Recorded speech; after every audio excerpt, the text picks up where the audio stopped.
Halo sahabat gereja, sebelum kalian nonton video ini, jangan lupa like, comment, and subscribe. Oke, terima kasih. Dominus Nobiscum. Action. Halo sahabat gereja, saya Priti. Saya Delia. Selamat datang di Channel kesayangan seluruh umat paroki Santa Teresia Malayang, Keuskupan Manado. Oke, sesuai dengan judul, sekarang kita akan membahas sejarah Paroki Santa Teresia Malalayang. Nah, hari ini Prit, kita menghadirkan salah satu narasumber dari umat tentunya juga di Paroki Santa Teresia Malalayang. Yuk kita mulai perkenalkan diri. Selamat siang Pak. Selamat siang semuanya. Apa kabar Pak? Baik-baik. Ya, jadi Pak, kita bisa cari tahu nih sedikit-sedikit. Bisa mungkin Bapak perkenalkan diri? Ya, sebagai perkenalan, saya adalah salah satu pendatang, keluarga pendatang di Malalayang sejak tahun 1984, 85, 86. Tapi secara nyata sebenarnya nanti tahun 1990, karena selama 2 tahun awal itu tidak aktif di gereja. Saya belum tahu kalau ada gereja di Malalayang.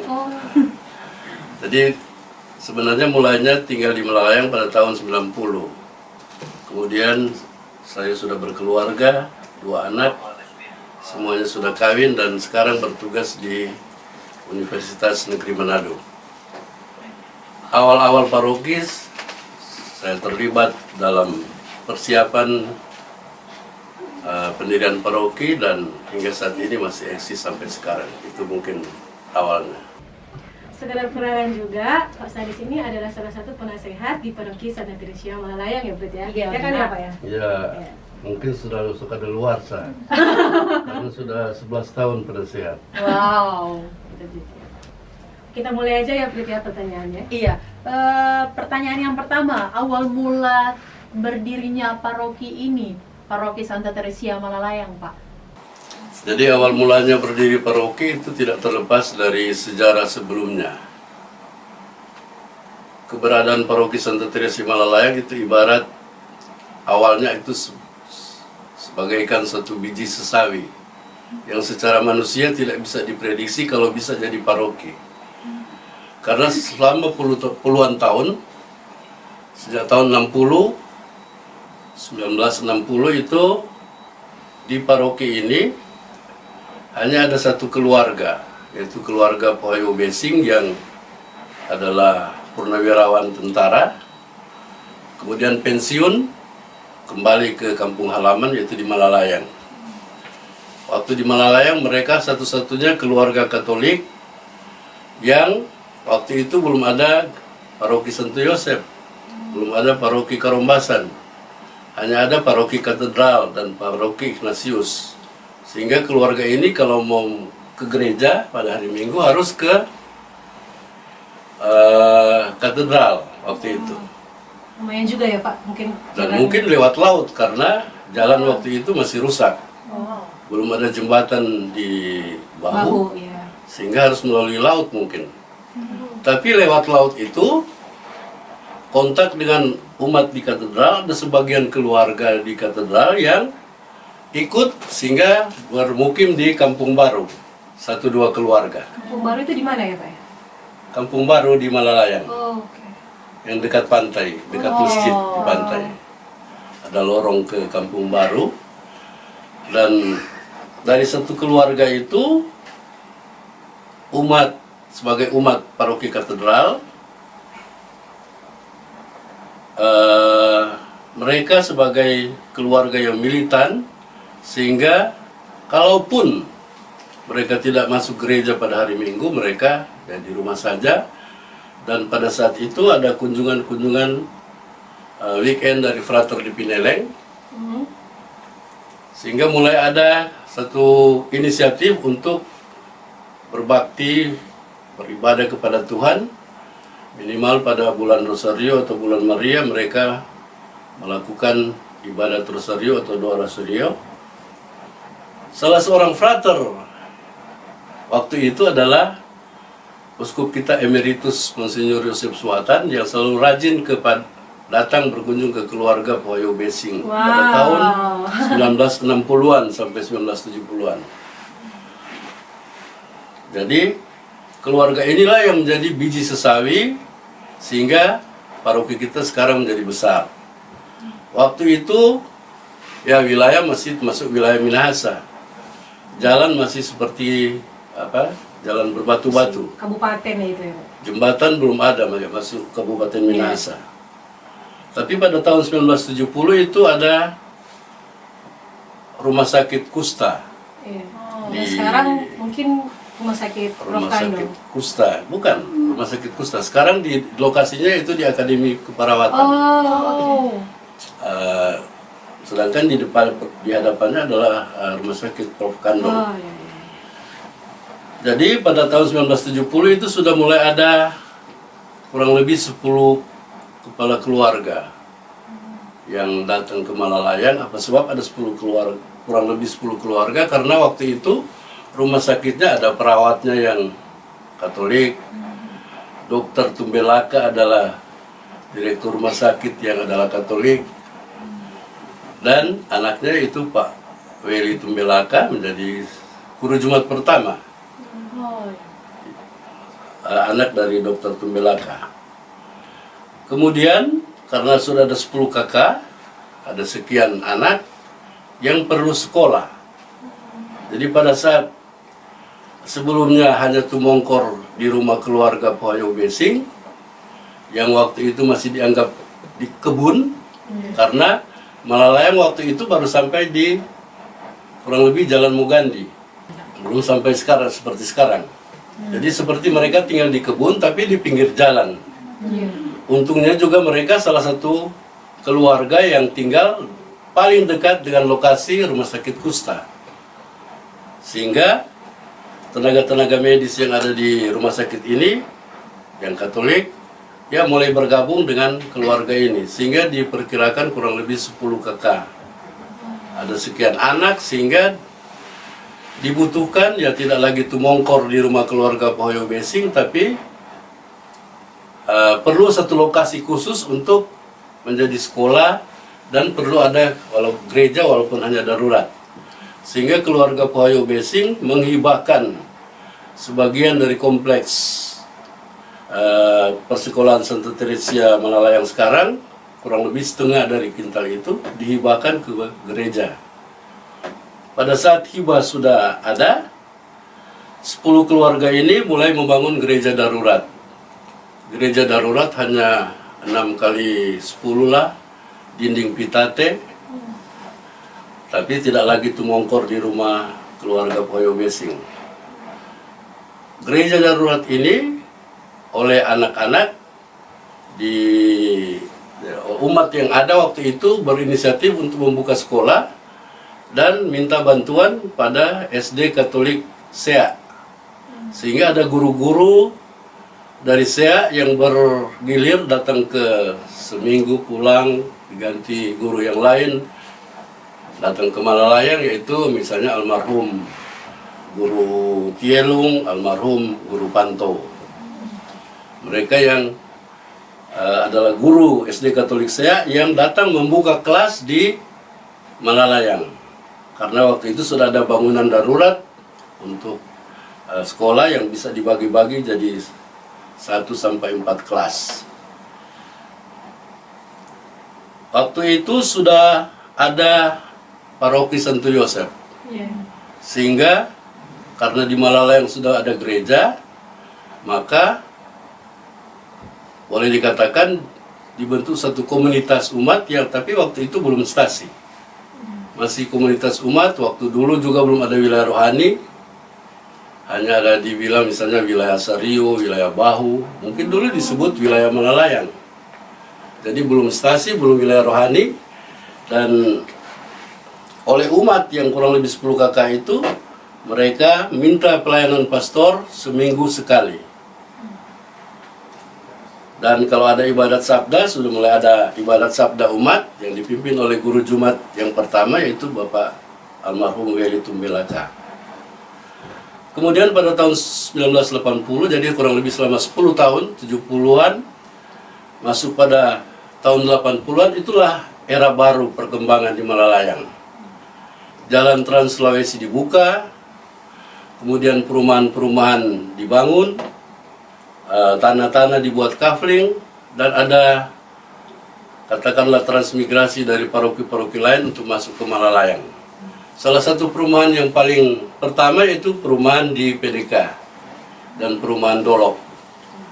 Dua perumahan itu yang di dalamnya ada menghuni umat-umat yang dari katedral, yang dari Santo Yosef, dan akhirnya karena sudah ada pelayanan misa, sebulan sekali ada misa, jadi mereka masuk gereja hanya sebulan sekali di Malalayang. Minggu-minggu yang hari-hari minggu yang lain mereka ke paroki Santo Yosef atau ke katedral. Kurang lebih waktu itu ada 30 kepala keluarga. Dan yang menarik waktu itu, apa sebab tiba-tiba sudah jadi 30 kepala keluarga. Sekolah sudah berkembang, banyak minat calon-calon siswa dari penduduk desa Malalayang waktu itu makin berkembang, dan ada umat-umat yang kesaksian umat yang kehidupan umat yang cukup menarik perhatian masyarakat, sehingga waktu ada masalah di gereja KGP Malalayang, 10 kepala keluarga Bantik pindah menjadi umat Katolik. Itu katanya ya ini hanya kesaksian. Pastor bilang pindah saja, jangan dulu belajar tapi pindah saja. Kalau bertahan ya syukur, kalau tidak bertahan ya tergantung Tuhan lah bagaimana. Jadi ada yang bertahan, misalnya keluarga Humambi, keluarga Arapa yang sudah meninggal. Ada yang kembali lagi, jadi tidak 10 kakak itu terus jadi Katolik, tapi ada yang kembali ke agamanya kembali. Tapi ini membuat perkembangan baru di umat, karena makin banyak umat yang terkumpul. Pada zaman Pastor Hisbar MSC tetap mengadakan pelayanan misa sebulan sekali, dan sudah ada guru Jumat tetap. Kalau dulu Pak Weli almarhum, Pak Weli Tumbelaka hanya guru Jumat yang hanya dipaksa atau dimintakan kesediaan, tapi pada tahun 1980 itu guru Jumat yang sudah resmi yaitu Bapak almarhum Dr. Andes Yunus Boyangan. Dia guru Jumat pertama. Waktu itu karena perluasan kota Manado, maka sudah dimulai pembangunan Rumah Sakit Umum Pusat Malalayang. Waktu dulu adalah Rumah Sakit Gunung Wenang, dan pada tahun 1990 mulai dibangun, tahun 1980 mulai dibangun Rumah Sakit Umum Malalayang. Untuk diketahui bahwa karena makin banyak umat, mereka melihat bahwa daya tampung sekolah darurat, gereja darurat tidak memadai lagi. Sehingga direncanakan dimulainya pembangunan kompleks. Jadi antara 80-an sampai akhir 80-an dimulai pembangunan kompleks persekolahan, walaupun semi permanen. Tapi gedungnya letter L dari gedung sekolah bagian muka sekarang sampai ke pinggir jalan letter L. Itu terdiri dari SD Katolik, sudah resmi menjadi SD Katolik Santo Stefanus Malalayang. Dan ditambah lagi karena ada anak-anak usia TK, maka dibuka Taman Kanak-kanak Santo Kristoforus Malalayang. Kepala sekolah yang pertama yaitu Ibu Futung Asa. Kemudian kepala sekolah yang kepala sekolah SD waktu itu adalah Ibu Rory Rampengan.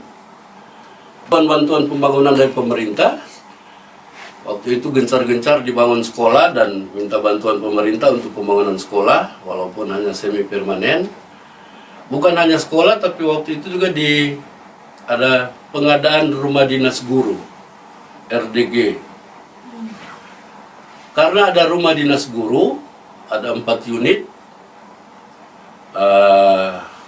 banyak guru Katolik yang tertarik untuk datang. Dikirim oleh Yayasan Pendidikan Katolik. Antara lain Guru Wowiling,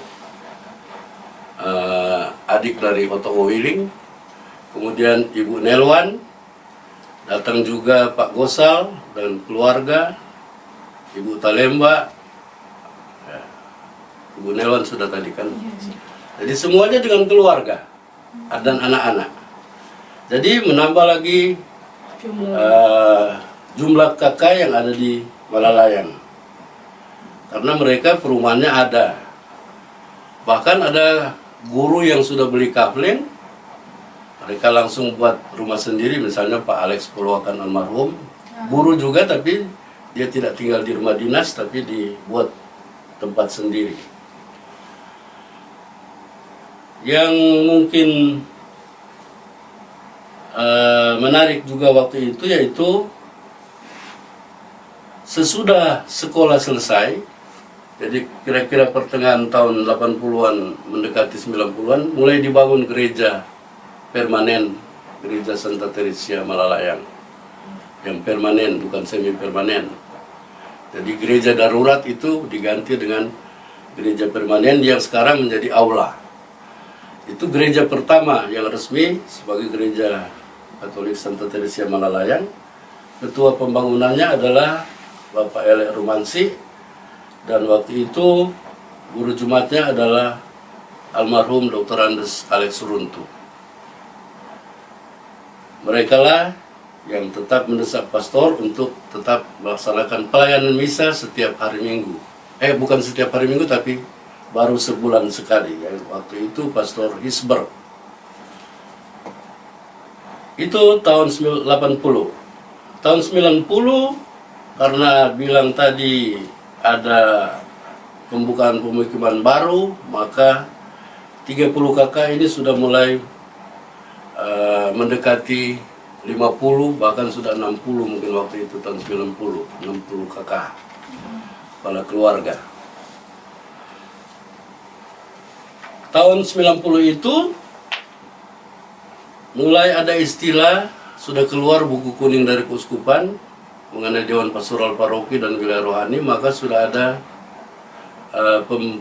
kelompok basis itu disebut Wilayah Rohani. Sehingga waktu tahun 90 itu Malalayang dengan jumlah kakak 50 sampai 60 itu dibagi dalam 2 wilayah rohani. Disebut Wilayah Rohani Malalayang Timur 1 dan Wilayah Rohani Malalayang Barat 2. Wilayah 1, wilayah 2 atau timur atau barat. Ketua wilayah yang di timur itu Bapak Habe Terok, yang tinggal di Kampung Baru. Kemudian ketua wilayah Rohani 2 itu Bapak Yoel Aling. Itu tahun 90, dan pada tahun 90 itu juga Rumah Sakit Gunung Wenang resmi pindah ke Malalayang, RSUP yang sekarang. Kemudian ada, karena perluasan kota Manado, terminal Manado dipindahkan ke Malalayang, jadi Malalayang makin ramai. Dan status jalan sudah jadi Trans Sulawesi, pelebaran jalan, dan makin menarik banyak orang untuk datang tinggal di Malalayang waktu itu. Tidak lupa, perkembangan pastoral waktu itu yaitu pelayanan misa bukanlah lagi sebulan sekali, tapi setiap minggu. Setiap minggu jam 10 pagi. Pada zaman pastor paroki waktu itu adalah Pastor Nico Veldhuisen, almarhum. Dia setiap minggu datang ke sini untuk buat misa. Dan karena sudah ada gereja, tapi waktu itu belum ada candi. Candinya belum ada. Sehingga pada akhir tahun 90-an itu ada usul-usul dari umat supaya bikin candi, supaya dapat lihat gereja. Usul yang lain bilang, ya cuma candi. Sekarang kita berpikiran untuk membuka usul untuk menjadi paroki. Lebih baik sekalian buat pastoran, walaupun sederhana. Jadi yang di belakang aula itu dibangun pada tahun 90-an sebagai pastoran, walaupun masih kosong waktu itu, tidak ada pastor. Jadi tahun 90-an itu yang penting yaitu tahun 1994. Tahun 1994 itu kurang lebih sudah ada 70 kepala keluarga, dan oleh Pastor Wens, Pastor Paroki Santo Yosef Pekerja Manado Selatan itu, Pastor Wens Mawikere, mengajak umat bagaimana kalau kita persiapan paroki. Tapi jangan langsung paroki, tapi harus dulu, pra paroki. Seakan-akan sudah paroki, tapi masih statusnya pra. Artinya persiapan untuk benar-benar menjadi paroki. Sehingga waktu itu oleh pastor paroki dibentuk Dewan Pastoral Praparoki. Penasehatnya adalah Bapak almarhum Adolf Kainde, Ketua 1 Bapak Dr. Andes John Felenditi, dan sekretarisnya waktu itu saya sendiri. Dan karena sudah praparoki, 2 wilayah rohani waktu itu, Malalayang Timur dan Malalayang Barat, dimekarkan menjadi 4 wilayah rohani.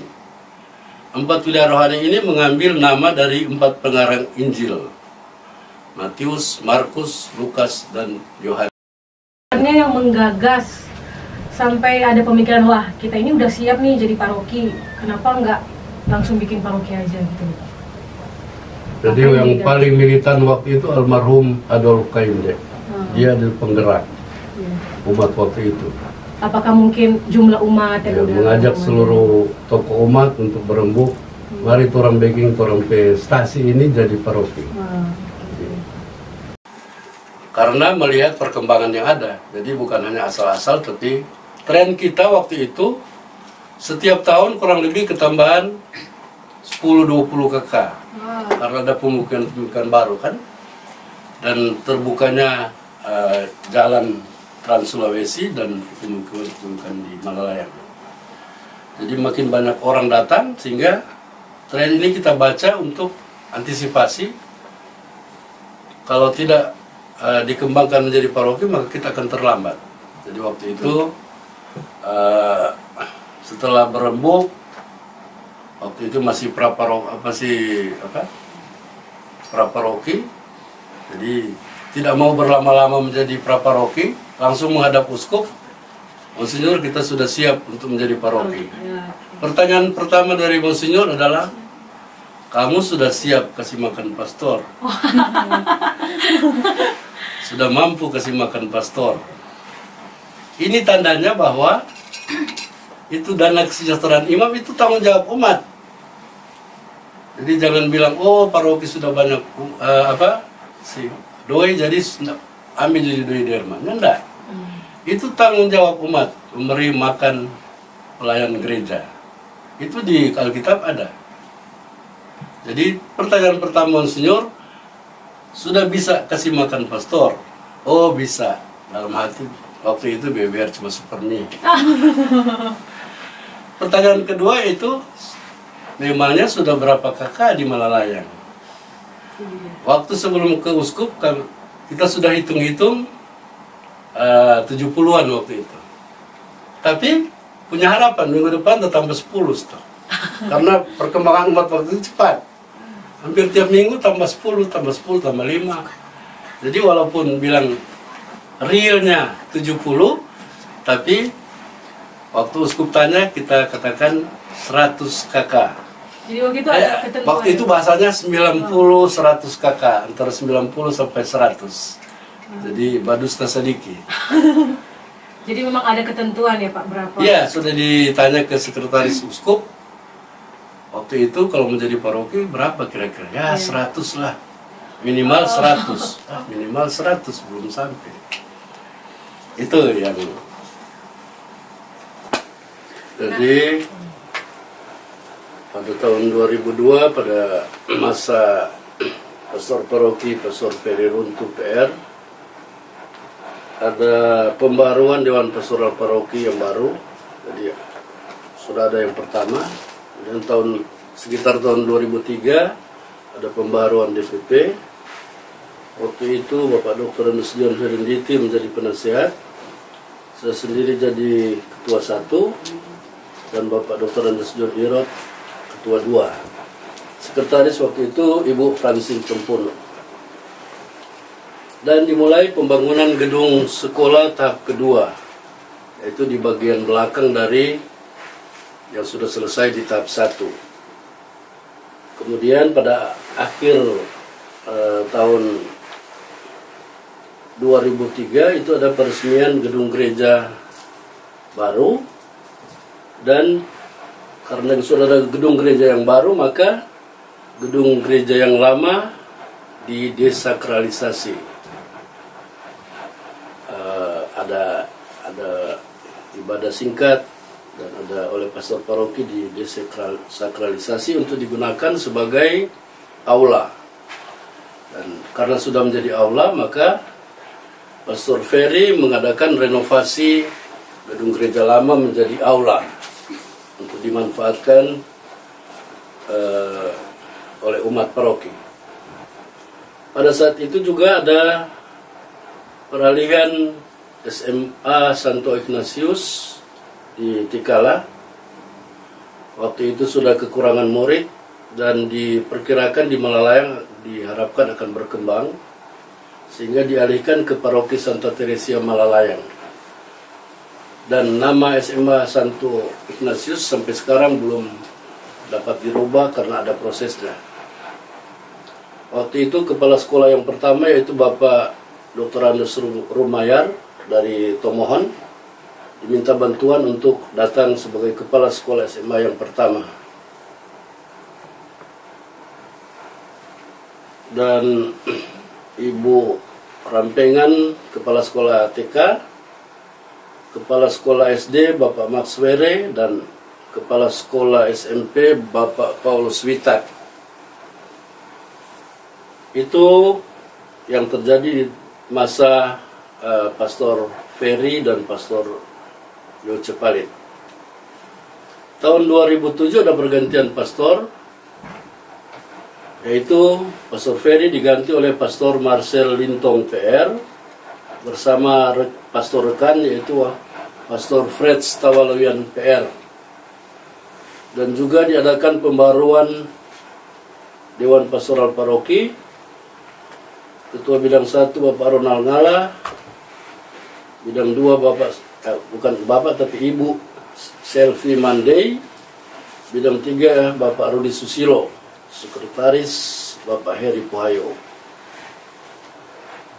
Itu selama masa Pastor Marcel Lintong tidak ada pembangunan, tidak ada pembangunan fisik, tapi ada pembangunan iman di tengah umat. Dan akhirnya pada tahun 2012 Pastor Marcel diganti oleh Pastor Luis Bayak PR, dan pastor rekan masih tetap Pastor Fred Stawaluyan. Kurang lebih waktu tahun 2012 itu ada 400 kepala keluarga umat di Paroki Malalayang. Dan denominasi yang lain mereka cukup cepat membuat gereja. Jadi tidak berpikir panjang-panjang, langsung berdiri. Tapi kita karena status kita sebagai paroki itu memang harus diatur secara hierarkis dan dipersiapkan dengan baik. Tapi kalau umat memang punya semangat untuk mengembangkan pelayanan pastoral, ya menjadi bagian dari kehidupan kita umat yang sekarang untuk mengembangkan paroki kita di kemudian hari. Terima kasih. Wow, cukup panjang ya sejarah. Menarik banget ya. Jadi sekarang untuk sekedar informasi nih ya guys, jumlah umat di paroki kita saat ini sebanyak yang 400 kakak dan 1100 umat. Wow, jadi udah banyak banget ya Pak Stanis ya umat kita sekarang. Ya, pasti 5-10 tahun ke depan ya lipat 2 itu. Wow, amin. Tapi perlu gereja baru. Wow. Seperti dulu, kita datang kan keluarga-keluarga muda. Sekarang sudah jadi 3 keluarga. Ya, betul. Itu. Contohnya juga keluarganya Pak Stanis ya. Secara Kayak dulu kependudukan masih. begitu, perkembangan kependudukan begitu. Jangankan ada pertambahan dari luar, dari dalam sendiri saja berkembang. Iya, betul. Untuk masa depan paroki. Wow. Menjadi tugas anak muda untuk mempersiapkan paroki yang baru. Butuh mental juga dan Santo Yosef, kesiapan. bapak paroki kita jadi anak. Nah, sekarang mencari cucu. Cucu. Wow. Mungkin udah cukup ya perbincangan kita pada hari ini. Terima kasih Pak Stanis untuk waktu dan kasih. kesempatannya. Pak. Mungkin ada Sukses ya, untuk OMK. mungkin ada kata-kata yang bisa buat kita Semangat. semakin kreatif ini lebih semangat bikin konten-konten lain untuk mengedukasi teman-teman semua yang ada di rumah. Ya, sekarang zaman komunikasi virtual, manfaatkan sebagai generasi milenial untuk memanfaatkan tantangan ini menjadi peluang. Ya. Terima kasih. Wow. Terima kasih Pak. Oke sahabat gereja, sampai sini dulu perbincangan kita. Jangan lupa like, comment, and subscribe. dan share. Oke, bye-bye.